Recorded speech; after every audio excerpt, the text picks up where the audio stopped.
Bonjour et bienvenue sur le podcast Le carnet de voyage intérieur by Le Grimoire de Pauline. Je suis Pauline, énergéticienne depuis plusieurs années et je vous accompagne tout au long de ces épisodes pour que vous puissiez faire votre rencontre intérieure. Aujourd'hui, on va se plonger dans un sujet profond et essentiel. Faire face à ses peurs et ses croyances limitantes. On a tous, à un moment ou un autre, ressenti une petite voix intérieure qui nous freine, qui nous dit qu'on n'est pas assez capable, qu'on n'est pas prêt. Ces peurs et ces croyances limitantes peuvent devenir de véritables barrières sur notre chemin et sur notre développement personnel. Mais la bonne nouvelle, c'est qu'on a le pouvoir de les reconnaître. On a le pouvoir de les comprendre et surtout de s'en libérer. Alors je t'invite à t'installer confortablement. Prends une grande respiration et laisse-toi guider vers ce voyage intérieur. Afin de se libérer de ses croyances et de ses peurs, il est d'abord important de comprendre leur nature. Une peur, c'est une réaction naturelle du cerveau face à une menace que l'on perçoit. Mais parfois, ces peurs ne sont pas rationnelles. C'est là que l'on comprend qu'elles sont héritées de notre passé, de nos expériences ou même de l'environnement dans lequel on a grandi. Une croyance limitante, elle, est une pensée profondément ancrée qui nous fait croire qu'on n'est pas capable d'atteindre certaines choses. Par exemple, je ne suis pas assez doué pour faire ceci, pour faire cela, je n'ai pas assez d'expérience, ou encore, je ne mérite pas le succès. Mais pour l'instant, toutes ces phrases, on n'en est pas encore conscient. Parce que d'où viennent ces blocages? Elles sont souvent ancrées dans notre enfance, par exemple une remarque d'un parent, une expérience d'échec à l'école ou une comparaison constante avec les autres. Elles peuvent être aussi collectives, des croyances culturelles ou sociétales. Il faut travailler dur pour réussir, l'argent ça ne pousse pas sur les arbres. Ce sont de petites phrases ou de petites situations, mais qui peuvent avoir de lourdes répercussions. Alors si elles sont si petites et si anecdotiques, pourquoi sont-ils si puissantes? Eh bien, c'est parce que notre cerveau cherche avant tout à nous protéger. Il préfère le confort de ce qu'il connaît, même si ça nous limite, plutôt que de prendre des risques. Alors, quand une peur ou une croyance limitante se déclenche, notre corps y passe automatiquement en mode survie. Du coup, on peut commencer à sentir un poids dans la poitrine, une boule au ventre, une tension dans les épaules, les petites voix qui nous disent « tu ne vas pas y arriver », les pensées négatives qui s'enchaînent. Là, tu peux être sûr que ton cerveau te dit « attention, je vais te mettre dans ta zone de confort pour ne pas que tu en sortes ». Du coup, malheureusement, on a tendance à aller vers des schémas répétitifs. On se rend compte qu'on abandonne toujours au même stade quand on a un projet, que clairement on s'auto-sabote dès qu'on est proche de la réussite. Alors malgré qu'on ait travaillé dur et malgré qu'on le mérite, on est capable de se dire je ne suis pas prêt, je ne suis pas prête, ça ne marchera pas. Alors notre cerveau pense qu'il nous a protégés. Il nous a contenus dans ce qu'il pensait être le mieux pour nous.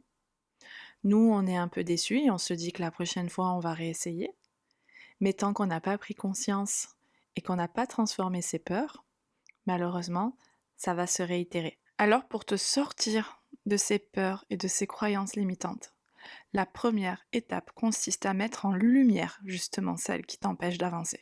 Prends un moment pour te poser et observer ce qui bloque en toi.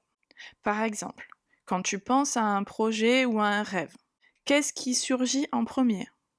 Est-ce la peur de l'échec, la peur du rejet, le doute de tes capacités? Essaie de répondre à ces questions.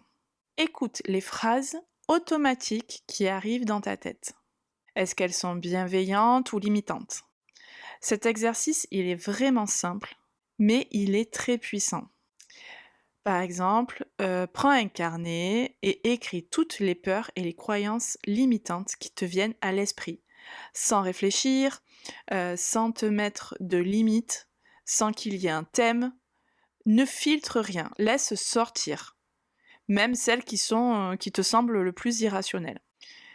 Une fois terminé, relis ces phrases, relis-les une à une et demande-toi: est-ce que je viens de lire est vrai? Est-ce que ça me représente réellement? Ensuite, tu les prends toutes et tu les reformules. Tu les reformules en une affirmation positive. Par exemple, si tu écris « Je ne suis pas assez doué », tu peux la transformer en « J'apprends et je progresse chaque jour ». Si tu notes « Je vais échouer », tu peux la changer en « Chaque expérience me rapproche de la réussite ». Ce travail peut paraître simple, mais il permet de déconstruire le dialogue intérieur négatif pour le remplacer par des affirmations qui soutiennent ton épanouissement.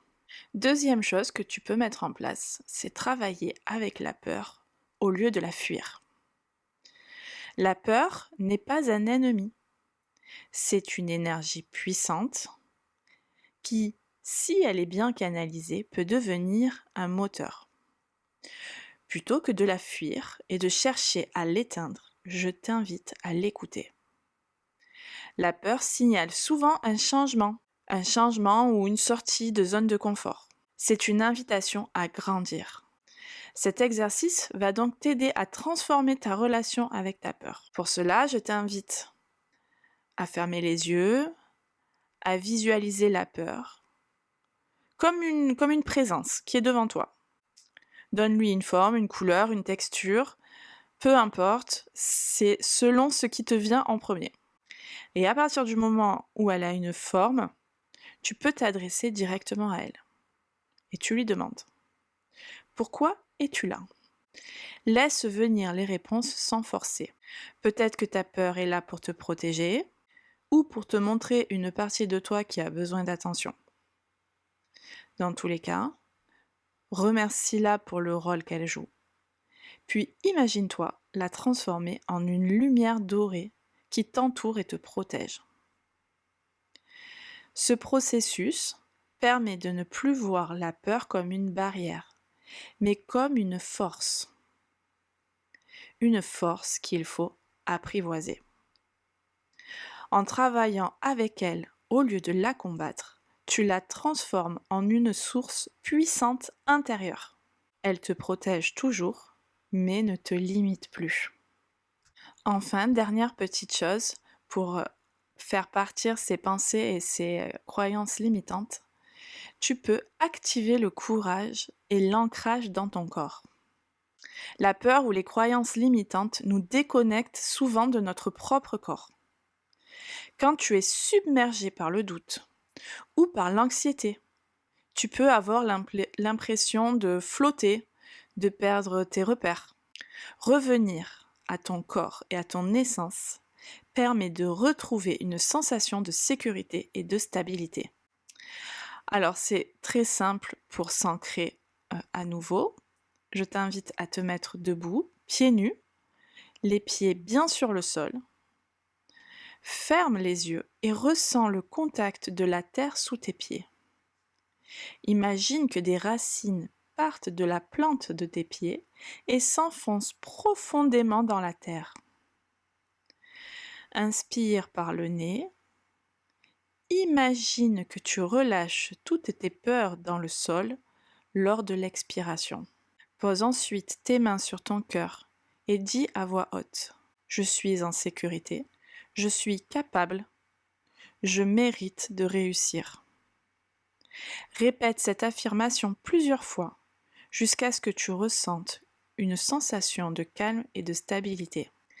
Cet exercice t'aide à revenir dans le moment présent et à reconnecter ton esprit et ton corps. La sécurité intérieure commence par cette reconnexion profonde avec toi-même. Les peurs et les pensées limitantes y ont du coup beaucoup moins de place. Tu l'as donc compris, ta puissance intérieure réside dans la confiance.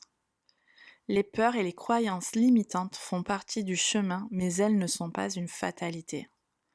En prenant conscience de tes schémas, en dialoguant avec tes peurs, en rétablissant la sécurité dans ton corps, tu ouvres la voie à une transformation profonde.